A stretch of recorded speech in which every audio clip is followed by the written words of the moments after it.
Kàtó ṣe prayer fún mi. Before we go into the water, Wọ́n ti dé ọ̀kadà bí ọba ṣe. close your eyes, let's pray. Olúwa Ọlọ́run ọ̀rọ̀. Adúgbò tó bá wa sọ̀rọ̀. Yes. Lẹ́yìn ọjọ́ àjíǹde. Oh yes. Ti ṣe Easter Monday. Amen. Ògbórúkọ ọkọ̀ ọ̀rọ̀ bàbá. Hallelujah. Wọ́n kọ́ mi tí ẹnìkan kan ti dẹ́sẹ̀. Olúwa dáríjì wá. Amen. Ẹ̀ṣẹ̀ kọ̀kọ̀. In Jesus' name. Ẹ̀ṣẹ̀ gbangba. In Jesus' Ẹ̀ṣẹ̀ name. mọ́ṣẹ́mọ́ṣẹ́.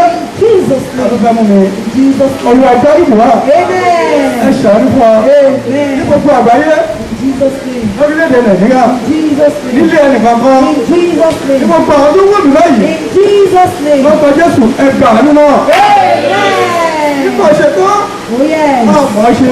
Oh yes. Ṣùgbọ́n àánú la béèrè. Oh yes. Bàbá ẹ ṣàánú gbogbo orílẹ̀-èdè. Amen. Ẹ ṣàánú lẹ́yìn kankan. Amen. Ẹ dáríjì wá. Amen. Ká lè máa dúpọ̀ Ọlọ́run. Ká lè máa yẹ̀rù gbòmí. Amen. Jésù Olúwa wa. Amen. Amen. Amen. In Jesus. Ògo ni fún ẹ Jésù Kristi. Hallelujah. Wọ́n gbọ́ Listen, mo ṣe máa ṣe prayer sí omi èyí. the way you are going to pray inside this water of prayer.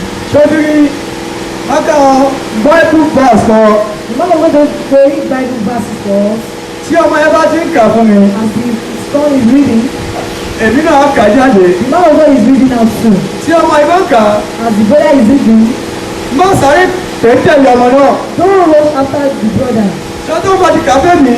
When the brother has read to the Débi bá pastor, ti náà bá ti kà á. as pastor is reading it out, Sani kí wọn náà ṣe kí n kó kà sọ fún that is ẹ. where you go to read it in your water. Yóò dára fún ọ. Amen. Yóò dára fún ọ. Amen. Ẹ bá ṣe tán. When we finish, Bó ṣe máa lọ mi náà. when you are going to read the water, Màá sọ fún ẹ. man of God is going to tell us. Olúwa ti sọ̀rọ̀ bó ṣe máa lọ. God has spoken words the way you made Ògo ni it. fún ẹ Jésù. Hallelujah. Ògo ni fún ẹ Jésù. Hallelujah. Daniel. Let's go to the book of Daniel. Daniel 6. Daniel chapter 6. Ẹ bá ti débẹ̀ kẹ́kí hallelujah. If you are there, praise the Lord. Daniel 6.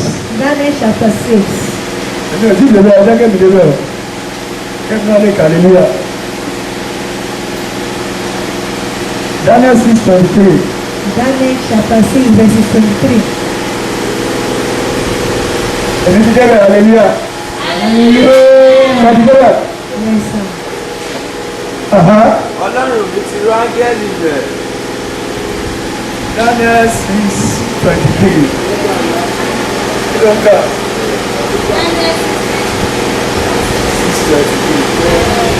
6:23. Báyìí ti ẹyọ.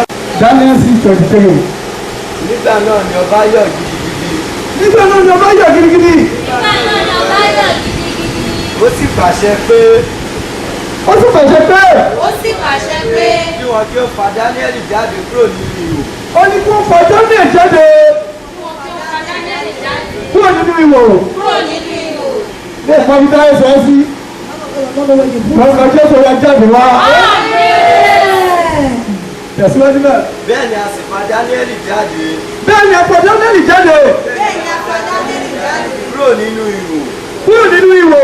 kúrò nínú ihò. A kò sì rí ìpalára lára rẹ̀. A kò sì rí ìpalára lára rẹ̀. A kò sì rí ìpalára lára rẹ̀. Nítorí tí ó gba Ọlọ́run rẹ̀ gbọ́. Nítorí pé ó gba Ọlọ́run rẹ̀ gbọ́. Ó gbàdúrà fún ẹ. Jesus' name. Nínú gbogbo pẹ̀yẹpẹ̀yẹ ayé yìí, In Jesus' name. Ọlọ́run yóò fà á jáde lọ́wọ́ wọn. Amen. Jesus' Gbogbo tó name. ń fi ìkápá ẹ lò, In Jesus' name. Olúwa yóò ṣèdájọ́ ẹ̀. Amen. Jesus' name. Jẹ́ ká lọ sí Daniel 3. Let's go back to Daniel chapter 3. Daniel 3. Daniel chapter 3. Daniel 3. Daniel chapter 3. Tẹ̀bá ti débẹ̀ kí hallelujah. If you are there, praise the Lord. Hallelujah. Gbogbo péyà yẹn ló bá máa pè é. Tí a lè ní sínú omi náà. I'm going to be calling after the man of God to the water. Daniel 3:21 to 27. Daniel chapter 3, verses 21 to 27. Daniel 3:21 to 27. Nígbà náà ni a dé àwọn ọkùnrin wọ̀nyí. Nígbà náà ni a di àwọn ọkùnrin wọ̀nyí. Nígbà náà ni a di àwọn ọkùnrin wọ̀nyí. Tí àwọn ti agbádá, Tí àwọn ti ẹgbẹ́ dá. Tí àwọn tí agbádá, ṣòkòtò Ṣòkòtò ṣòkòtò àti ìborí wọn wọn. àti ìborí wọn. àti ìborí wọn. àti ẹ̀wù wọn mìíràn. àti ẹ̀wù wọn òmíràn. àti ẹ̀wù wọn mìíràn. a sì gbé wọn sọ sí àárín iná ìléru tí ń jó. a sì gbé wọn sọ sáàrin iná ìléru tí ń jó. a sì gbé wọn sọ sáàrin iná ìléru tí ń jó. nítorí náà nítorí náà nítorí náà bí àṣẹ ọba ti le tó bí àṣẹ ọba ti le tó bí àṣẹ ọba ti le tó àti bí ìléru náà sì ti gbóná gidigidi tó àti bí ìléru náà ti gbóná gidigidi tó àti bí ìléru náà ti gbóná gidigidi tó ọ̀wọ́ iná náà sì pa àwọn ọkùnrin tí ó gbé Ṣédrákì ọ̀wọ́ iná náà pa àwọn ọkùnrin tó gbé Ṣédrákì. ọ̀wọ́ iná náà pa àwọn ọkùnrin tó gbé mọ́bọ̀ nígbà tí wọ́n ní kó gbé èèyàn lọ sọ sínú iná. They say they should put someone inside the fire. ó yẹ pé àwọn tó gbé èèyàn Those people that carry someone, iná tún pa. the fire kills àwọn tó them. sọ sínú iná Those people that they throw inside the fire, iná ò ní pa lára wọn. the fire does not have any part in them. Jésù tí mo wá sí fún ẹ nílé. This is Jesus that the man of God is preaching unto us. sọ bá gbàgbọ́ If you believe in, inú ayé kan ò ní jó ẹ. amen. Jesus' name. Méṣákì Méṣákì Meshaki. àti Abednego àti Abednego àti Abednego. ṣùgbọ́n àwọn tó gbé sọ sínú iná nì. These are the people that they throw into the fire. Méṣákì Meshach. àti kíni Ṣédrákì Ṣédrákì àti Shadrach. àti Abednego Abednego. Abednego. àwọn mẹ́tẹ̀ẹ̀ta ẹ̀ lọ́gbẹ́ sọ sínú iná. These are the people that they will throw into the iná fire. àìléru Into the fire. Ọlọ́run ni ó gbà wọ́n But the Lord saved them náà fẹ́ ní Jésù. that we are calling Jesus. inú ayé kò ní lágbára lórí ẹ̀. Amen. tẹ̀síwájú náà. ṣùgbọ́n àwọn ọkùnrin mẹ́tẹ̀ẹ̀ta wọ̀nyí ṣùgbọ́n àwọn ọkùnrin mẹ́tẹ̀ẹ̀ta wọ̀nyí. Ṣédrákì Ṣédrákì Méṣákì Méṣákì àti Abednego àti Abednego àti Abednego. ṣubú lulẹ̀ ní dídè sí àárín iná ìléru tí ń jó. ṣubú lulẹ̀ ní dídẹ̀ sáàrin iná ìléru tí ń jó. Ìlẹ̀ dídè sí àárín iná ìléru tí ń jó. nígbà náà ni Nebukadnésárì ọba wá rí ìrì. nígbà náà ní ọba lẹ́tọ́rì ó wá rírì. Nígbà náà ni Nebukadnésárì ọba wá rí. ó sì dìde dúró lọ́gán. ó dìde dúró lọ́gán. Ó sì dìde dúró lọ́wọ́. ó dáhùn. ó dáhùn. Ó dáhùn. ó sì wí fún àwọn ìgbìmọ̀ rẹ̀ pé ó ń fún àwọn ìgbìmọ̀ rẹ̀ bẹ́ẹ̀. Ó wí fún àwọn ìgbìmọ̀ rẹ̀ pé àwọn ọkùnrin mẹ́ta kó agbésọ sí àárín iná ní dídè. àwọn ọkùnrin mẹ́ta tó ra gbèsè sáàrin iná ní dídẹ̀. àwọn ọkùnrin mẹ́ta tó wá gbé sáàárín dídè. wọ́n sì dáhùn fún ọba pé wọ́n tí àwọn ń bọ̀ bẹ́ẹ̀. lóòótọ́ ni ọba. lóòótọ́ ni ọba. ó sì dáhùn pé ó dáhùn bẹ́ẹ̀. wò ó wò ó mo rí ọkùnrin mẹ́rin ní tútú. mo rí ọkùnrin mẹ́rin ní tútù. Orí ọkùnrin mẹ́rin ní tútù. wọ́n sì rìn láàrin iná. wọ́n sì ń rìn láàrin iná. Wọ́n sì rí láàrin iná. wọn kò sì fara pa. wọ́n kò sì farapa. Wọ́n kò sì fara pa. ìrísí ẹnikẹ́ni sì dàbí ti ọmọ Ọlọ́run. ìrísí ẹnikẹ́ni dàbí ọmọ Ọlọ́run. Ìrísí ẹnikẹ́ni tàbí Ọlọ́run. nígbà náà ni Nebukadnésárì súnmọ́ ẹnu ọ̀nà ìléru náà. nígbà náà ni ọba súnmọ́ ẹnu ọ̀nà ilé ìlú náà. Nígbà náà ni ọba súnmọ́ ẹnu ọ̀nà ìléru náà. ó dáhùn ó sì wí pé ó dáhùn wípé Ṣédrákì Ṣédrákì Méṣákì Méṣákì Méṣákì àti Abednego àti Abednego àti Abednego. ẹ̀yin ìránṣẹ́ Ọlọ́run ọ̀gá ògo. ẹ̀yin ìránṣẹ́ Ọlọ́run ọ̀gá ògo. Ìránṣẹ́ Ọlọ́run ọ̀gá ògo. ẹ jáde kí ẹ sì wá. ẹ jáde kí ẹ sì wá. Ẹ jáde kí ẹ sì wá. nígbà náà ni Ṣédrákì nígbà náà ni Ṣédrákì Nígbà náà ni Ṣédrákì, Méṣákì Méṣákì Méṣákì àti Abednego àti Abednego jáde láti àárín iná náà wá. wọ́n jáde látàrí iná náà wá. wọ́n jáde láti àárín iná náà wá. nígbà náà ni àwọn ọmọ aládé nígbà náà ni àwọn ọmọ aládé Nígbà náà ni àwọn ọmọ aládé, baálẹ̀ baálẹ̀ baálẹ̀, balógun balógun balógun àti àwọn ìgbìmọ̀ ọba àti àwọn ìgbìmọ̀ ọba àti àwọn ìgbìmọ̀ ọba tí ó péjọ rí pé iná kò lágbára lára àwọn ọkùnrin wọ̀nyí. mo gbàdúrà fún ẹ ní òní lágbára lára rẹ. nígbà náà ni wọ́n péjọ wọ́n rí pé iná kò lágbára lórí àwọn ènìyàn yìí. bẹ́ẹ̀ ni irun orí wọn kò jóná. bẹ́ẹ̀ ni irun orí wọn kò jóná. bẹ́ẹ̀ ni aṣọ wọn kò sì padà. bẹ́ẹ̀ ni aṣọ wọn kò padà. òórùn iná kò tilẹ̀ kọjá lára wọn. orí iná kò tilẹ̀ kọjá lára wọn. Exodus 14. Exodus chapter 14.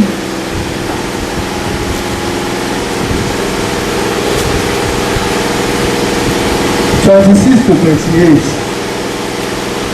verse 26 to Bàbá ti débẹ̀ kẹ̀kẹ́ hallelujah. Hallelujah. Ìwọ́n tó wà lórí mò ń sọ.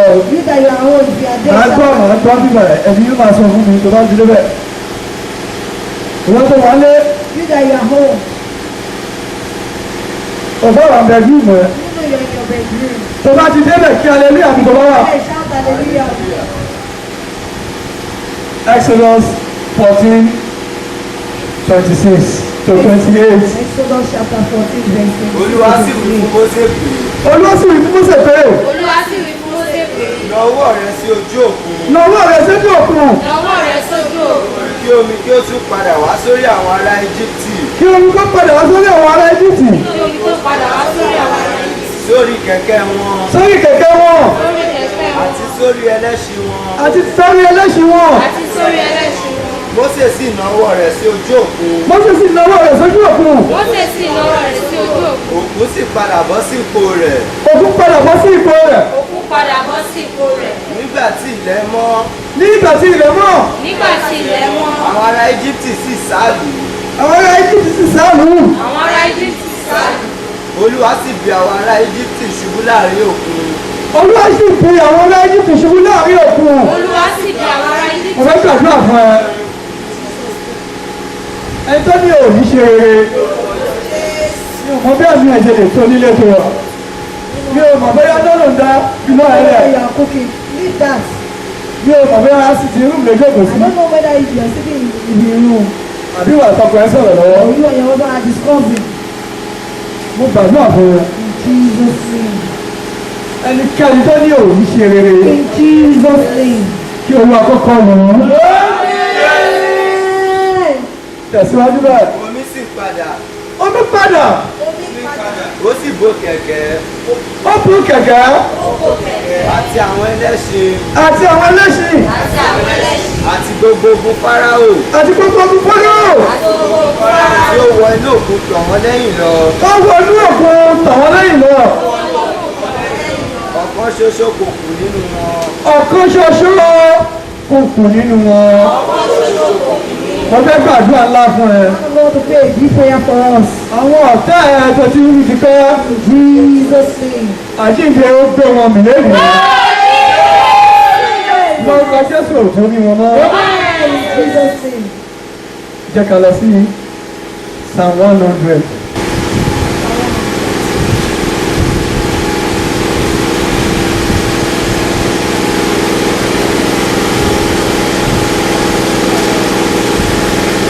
Wọ́n tó wà ní ẹjọ́ bá ti débẹ̀ kí hallelujah ọ̀hún là ń You lérò. that are old, if you are there, shout hallelujah.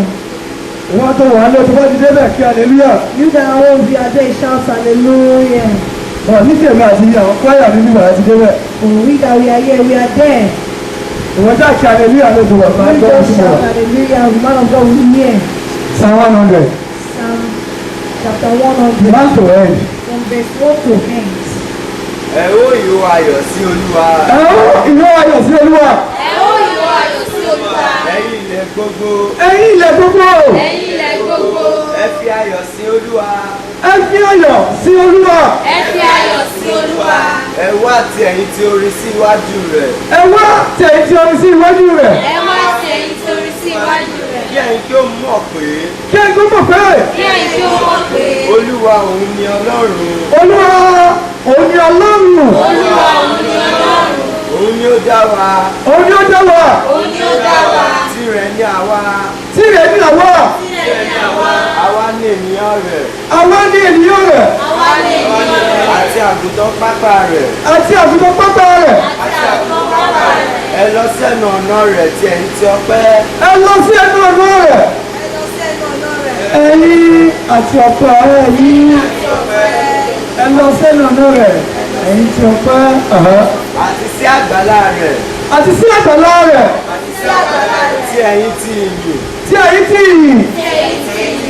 ẹ máa dúpẹ́ fún un Ẹ máa dúpẹ́ fún un. Ẹ máa dúpẹ́ fún un. kí ẹ sì máa fi ìbùkún fún orúkọ rẹ̀ Kí ẹ máa fi ìbùkún fún orúkọ rẹ̀. Ẹ máa fi ìbùkún fún orúkọ rẹ̀. nítorí tí Olúwa pọ̀ ní oore Nítorí pé Olúwa pọ̀ ní oore. Nítorí tí Olúwa pọ̀ ní oore.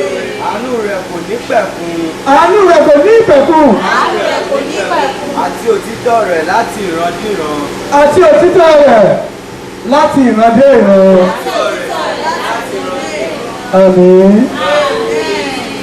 Àmín. Amen. Orúkọ Jésù. Àmín. Amen.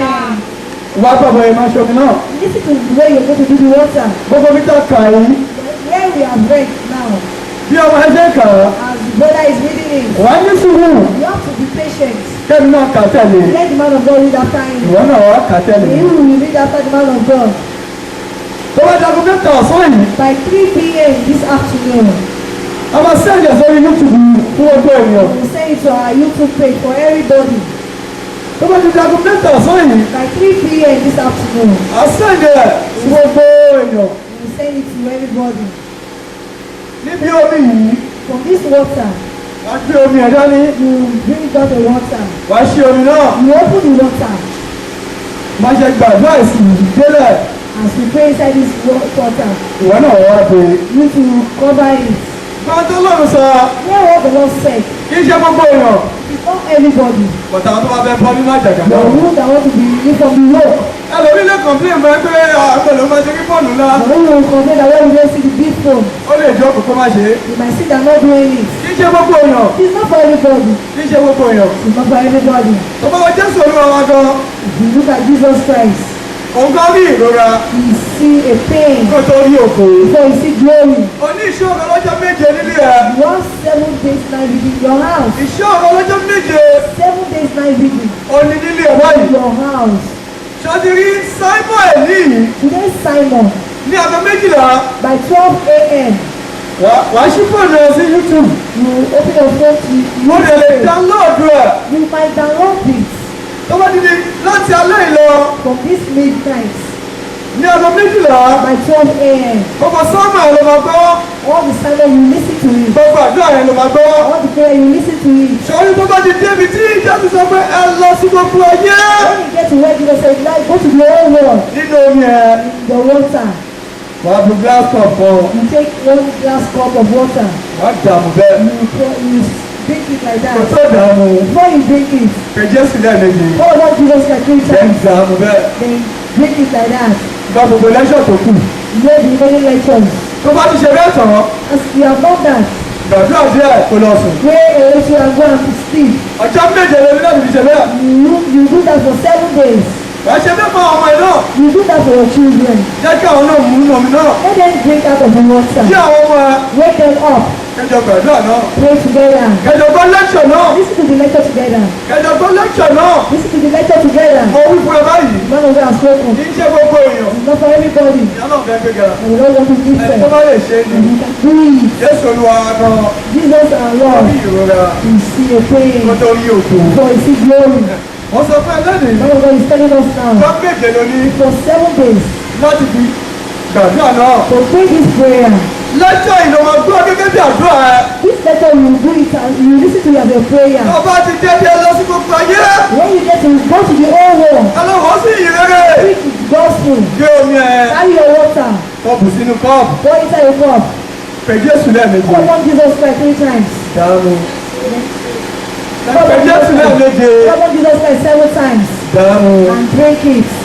Gbé kọ́ọ̀bù lẹ̀. Drop the cup. Kọ́ gbogbo lẹ́kṣọ̀ yẹn tán kó tó sùn. Hear all the lectures and Máa don't gbé èsì fún ẹ lóorun. let the devil make you sleep. Ọbẹ̀ ló tọ́ Jésù. One of God is pleading with us. Máa gbé èsù kó fún ẹ lóorun. Don't let the devil to make you sleep. Àǹfààní wà There is grace. tí ọ̀rọ̀ yóò bá yé ẹ. You don't understand this word. Tó bá ti rí mẹ́sẹ̀gì náà. Once you see the message Tó kà á tí ò yẹ. and you really don't Pé understand, nọ́mbà mi. call man of God. Nọ́mbà mi right. Number of man of God is not Ó easy. dé tó 080 27 27 50 50 85 85 24. 24. That's 24. Yíyẹ You don't understand. pè nọ́mbà. God, man of God's Màá number. tún ṣàlàyé fún ẹ So I dáadáa. can explain it very well for us. Má béèrè lọ́wọ́ ẹ tí ò tí ì yé. Don't ask anybody that does not Ojú náà understand rí. you. You're just saying eyes. Ó rí nu wọn. You don't see the inner mind. Ayọ̀ ní tiẹ̀. The Lord, Ẹ ti fi ọjọ́ ká gbàdúrà. Olúwa lọ́nà lágbára. Àdìsẹ́ wo tó bàbá wa lọ ojú ọ̀nà ọlọ́run bàbá wa lọ. Amen. Àgbà ọ̀gá àgbà kó ṣùgbọ́n. Amen. À ń jáde. Thank you Jesus. Thank you Jesus.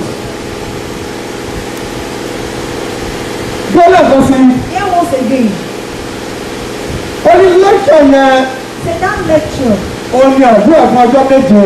is for a prayer for 7 days. Tó bá wù ẹgbẹ́ sùn. If you like sleep. Èrè náà wà nínú ẹjọ́ There's sùn. a game of someone that is sleeping. Ó tún rí fìtì ẹ̀ báyìí. You just repeat it now. Ó tún rí fìtì ẹ̀ báyìí. And repeat it again. Ó ní lẹ́kṣọ̀ náà.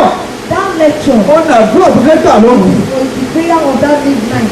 Ògo ni fún ẹ Jésù. Hallelujah. Olúwa Ọlọ́run ọlọ́gbọ́dọ̀ àṣìṣe owó tó bàbá wa lọ́jọ́ ìlànà fún bàbá wa lọ. Àjọ ọ̀gá ọ̀gá kó ṣì bọ̀. Amen. À ń jáde lọ́wọ́ àníjẹ́ ìlẹ́kùn lọ́wọ́. À ń jáde lọ́wọ́ àníjẹ́ ìlẹ́kùn lọ́wọ́. Dáàbò ẹ̀mọ̀ wọn lọ́rùn. Ká lè máa dúpẹ́. Ká lè máa yẹ̀ ọ́ lóbìnrin. Amen. Jésù Olúwa wa. Amen.